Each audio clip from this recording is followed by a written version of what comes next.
उसके बारे में कुछ बताना चाहेंगे। आज डॉन सिनेमा वहाँ पे काम करेंगे, उनका न्याय देने का काम करेंगे। कोविड के टाइम भी फर्स्ट वेव या सेकेंड वेव में मीडिया ने बहुत ही इंपॉर्टेंट रोल ये किया था कि जो दिक्कतें लोगों को आती थी हॉस्पिटल से रिलेटेड, रेमडेसिविर इंजेक्शन से रिलेटेड, ऑक्सीजन से रिलेटेड, वो लोगों की जो दिक्कतें थी वो प्रशासन के, गवर्नमेंट के पास रखने का एक जरिया था, वो मीडिया ही था।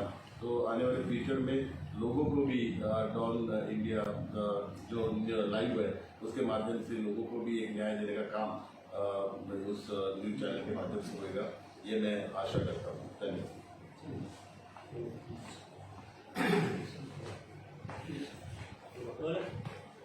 एक मिनट।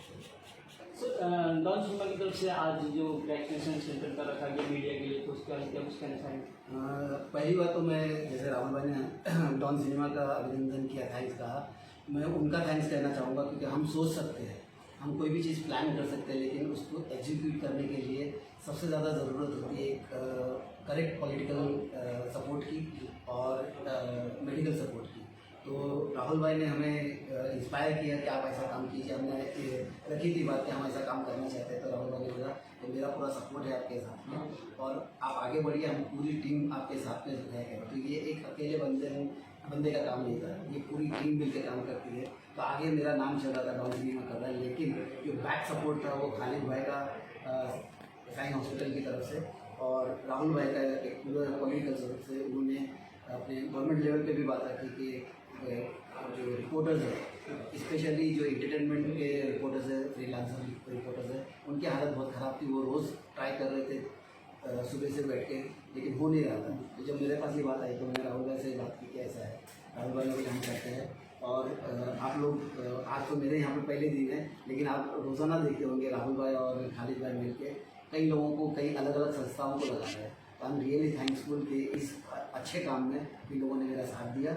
और दूसरा जो डॉन इंडिया लाइव है, जो चैनल आ रहा है, पहले हम प्लान कर रहे थे, तो राहुल भाई ने कहा कि ये काम है आज एक जो माध्यम है, भाई ने कहा कि शासन के बीच में और पब्लिक के बीच में वो काम करता है, मीडिया करता है, तो वो काम के लिए भाई भी मेरे साथ में आए और उन्होंने बोला कि यार इस काम में मैं आपके साथ दे सकता हूँ पूरी तरीके से। तो ऑफिशियली हम लोग साथ में हैं और साथ में लॉन्च कर रहे हैं। ये सॉफ्ट लॉन्च है, आज हमने जान के बड़ा लॉन्च नहीं रखा, क्योंकि ऐसा नहीं लगता था कि हम वैक्सीन के नाम पे कवरेज चाहते हैं।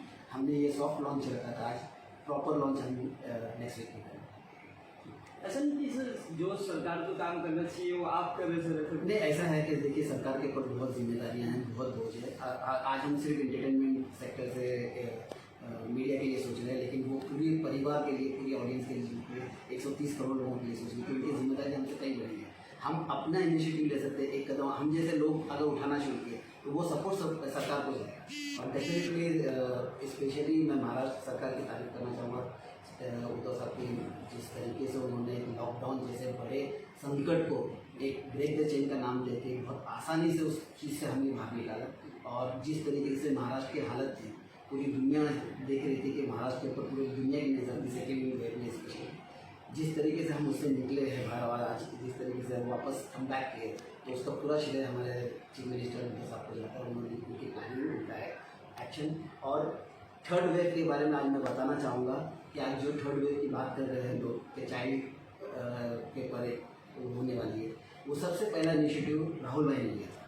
राहुल भाई ने प्रधानमंत्री जी को लेटर लिखे थे कि ये थर्ड वेव टारगेट करेंगे बच्चों को, तो प्लीज़ तैयारी कीजिए। आज पूरा world organisation, world health sector, prime minister, सब लोग मिलकर उसके ऊपर काम कर रहे हैं। वो देन, वो सोच राहुल भाई की है।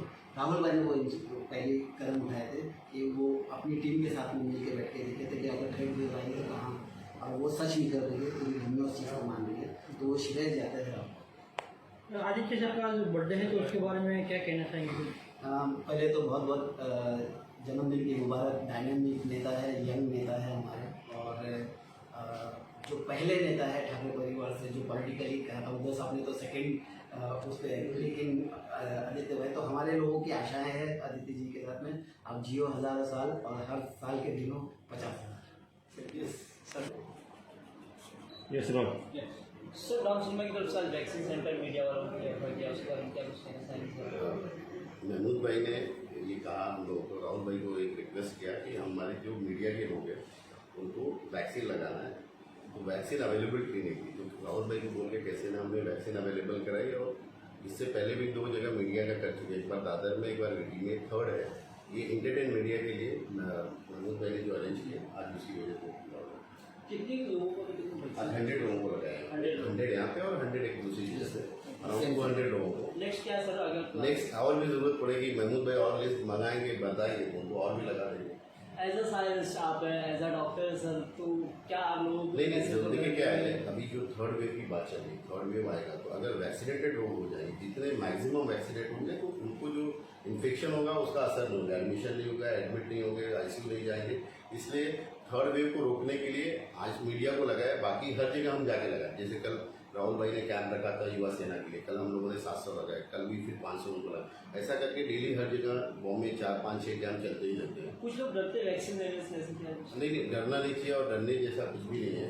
मतलब इतने आज की डेट में इंडिया में करीब 4-5 करोड़ वैक्सीन लग चुकी है, तो कुछ इश्यूज उसका नहीं आ रहा है, कोई रिएक्शन नहीं। यहाँ पे भी देखो हमने अभी 100 लोग को लगाया यार, हम लोग डे फर्स्ट से लगा रहे हैं, मार्च फैब से ही, गवर्नमेंट बाहर प्राइवेट में, लेकिन कोई रिएक्शन नहीं और कोई भी तकलीफ नहीं। कुछ मैसेज देना चाहेंगे सब जो लोग अभी तक वैक्सीन नहीं ले पाए? सभी लोग लगाना चाहिए, कोशिश करें। दूसरा मैं आपको बताना चाहूँगा कि ये जो राहुल भाई और खालिद भाई ये पहले शख्स है जो हिंदुस्तान में, पूरे हिंदुस्तान की बात कर रहा हूँ मैं, मुंबई की बात नहीं कर रहा हूँ, जो हॉस्पिटल शुरू किए थे, पेशेंट लेना शुरू किए थे, सारे के सारे हॉस्पिटल लगे हुए थे। दे आर द वन जिन्होंने धारावी को 0 पॉजिटिव रेट पे लिखा है। तो इन लोगों की मेहनत, इन लोगों की सारी जो एफर्ट्स थी वो पहली वेब से ही थी, ऐसा नहीं कि आज इन लोगों ने किया। जब मैं पहली बार राहुल भाई के घर गया था मिलने के लिए, तो राहुल भाई खुद पॉजिटिव हो गए थे, उसी दिन पता चला था कि पॉजिटिव हुआ। उस हालत में भी उन्होंने कहा था कि नहीं, पूरी टीम को मेरे हॉस्पिटल बुलाओ, यहीं से काम करेंगे, पूरी धारावी को 0 पॉजिटिव रेट पे लेकर आना है, और वो लोगों ने करके दिखाया था। तो अब वही मेहनत हम सेकेंड वेव में कर रहे हैं, और थर्ड वेव की तैयारी अगर करना है तो हमें सबको वैक्सीन लेना जरूरी है। हम सबको यही कहना चाहेंगे कि प्लीज़ वैक्सीन लीजिए, ताकि अच्छा दूसरा आपको लेना ही पड़ेगा, अगर आप चाहते नहीं भी है तो लेना पड़ेगा, क्योंकि if you are in travel, अगर आपको आउट ऑफ कंट्री ट्रैवल करना है, महाराष्ट्र के बाहर ट्रैवल करना है, मुंबई से बाहर ट्रैवल करना है, ट्रेन से ट्रैवल करना है, तो वो आपको आधार जब आप अपनी टिकट बुकिंग के लिए जाते हो तो पता चल जाएगा यू आर वैक्सीन और नॉट, तो आपको लेना ही पड़ेगा, आप बच नहीं सकते हो। सिर्फ ये जो अफवाहें फैल रही है कि इस तरीके से होगा, हमने हज़ारों लोगों को अभी खालिद भाई और राहुल भाई के साथ में लेते हुए देखा, तो किसी एक को भी रिएक्शन नहीं पड़ा। ये जो गलत फहमियाँ हैं लोगों को कि ये इससे ऐसा होगा वैसा होगा, बिल्कुल गलत है। प्लीज़ वैक्सीन लीजिए और अल्लाह के वास्ते लीजिए, क्योंकि ये वैक्सीनेशन से आगे की जनरेशन को फायदा मिलेगा। एक आदमी अगर गड़बड़ हुआ तो वो फिर वापस से पूरी रिजल्ट फिर लेकर आता है। तो ब्लैक फंगस हो रहा है सर, उसके बारे में क्या बताएंगे? डॉक्टर साहब बताएंगे। हाँ जी। और एशिया का सबसे बड़ा है, और तो उसके लिए आपको गवर्नमेंट से क्या सपोर्ट मिला, और धारावी के लोगों का आपको क्या सपोर्ट मिला, और आप कोविड में प्रॉब्लम हो गए थे आपको भी, तो आपको क्या दिक्कतें आई और क्या प्रॉब्लम हुआ नहीं हुआ, ये सब थोड़ा, क्योंकि धारावी सबसे एशिया में सबसे बड़ा है। हाँ, और धारावी में जब भी पहला पेशेंट पाया गया मार्च में, तभी एक डर का माहौल पैदा हुआ कि धारावी में अगर पेशेंट ज़्यादा तौर पर दिखाई देंगे तो पूरे मुंबई को उसका प्रॉब्लम हो सकता है और महाराष्ट्र को भी प्रॉब्लम हो सकता है। तो पूरे धारावी को कंट्रोल करने के लिए हम लोग ने एक एक्शन प्लान बनाया। वहाँ के असिस्टेंट म्यूनसिपल कमिश्नर हो या लोकल जो सीनियर इंस्पेक्टर थे और हमारी साई हॉस्पिटल की टीम, इन्होंने पूरा हम लोग ने प्लानिंग किया।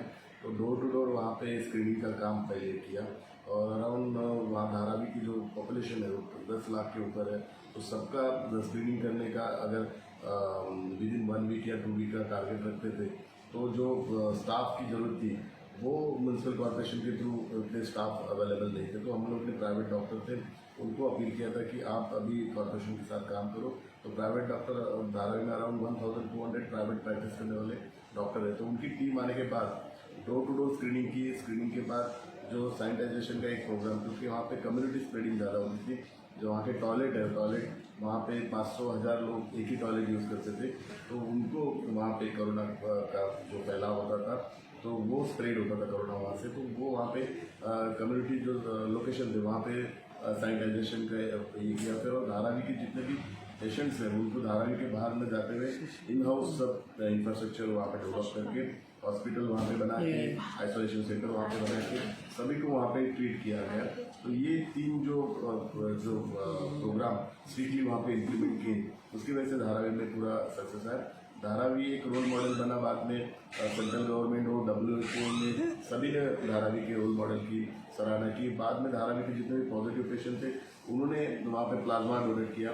इंडिया का सबसे बड़ा प्लाज्मा डोनेशन कैंप धारावी में ऑर्गेनाइज किया गया। तो धारावी के लोगों का भी उसमें बहुत ही इंपॉर्टेंट रोल है, क्योंकि आप देखेंगे धारावी की जो वहाँ की सिचुएशन, वहाँ पे 10 बाय 10 के रूम में 10 या 12 के लोग रहते, और तभी गर्मी का टाइम था और गर्मी के टाइम जो स्ट्रिक्ट लॉकडाउन वहाँ पे फॉलो किया। तो